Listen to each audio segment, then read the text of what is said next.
ಸಮನ್ವಯ ನಿರ್ದೇಶನಾಲಯ police wireless ಹಾಗೂ ಕೇಂದ್ರ ಗೃಹ ಸಚಿವಾಲಯ ವತಿಯಿಂದ ಬೆಂಗಳೂರಿನಲ್ಲಿ ಇಂದು ಹಮ್ಮಿಕೊಂಡಿದ್ದ ಪ್ರಾದೇಶಿಕ ಪೊಲೀಸ್ ವೈರ್ಲೆಸ್ ತರಬೇತಿ ಸಂಸ್ಥೆಯ ಹೊಸ ವಿದ್ಯಾರ್ಥಿ ನಿಲಯದ ಶಂಕುಸ್ಥಾಪನೆಯನ್ನು ಕೇಂದ್ರ ಗೃಹ ಖಾತೆ ರಾಜ್ಯ ಸಚಿವ ಬಂಡಿ ಸಂಜಯ್ ಕುಮಾರ್ ನೆರವೇರಿಸಿದರು. ಇದೇ ಸಂದರ್ಭದಲ್ಲಿ ಸಾಧನೆ ಮಾಡಿದ ಪೊಲೀಸರನ್ನು ಗೌರವಿಸಲಾಯಿತು.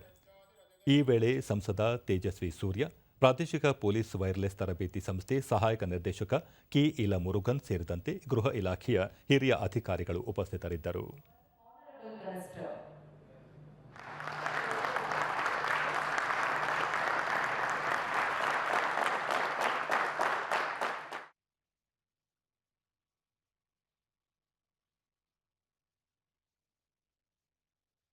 ಬಳಿಕ ಬಂಡಿ ಸಂಜಯ್ ಕುಮಾರ್, ದೇಶದಲ್ಲಿ ಪೊಲೀಸ್ ಇಲಾಖೆ ಪ್ರಬಲ ಪಡೆಯಾಗಿದೆ.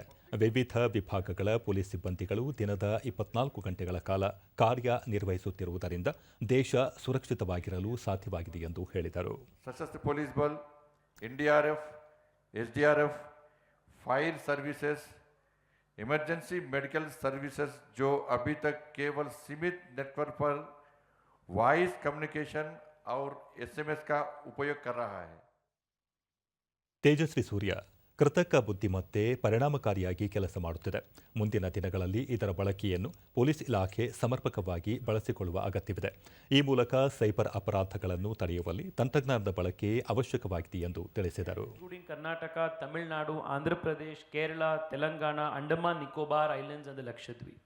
This is a huge honor, Minister Sir, that you have endowed on the city of Bengaluru. We are very grateful that you have chosen our city.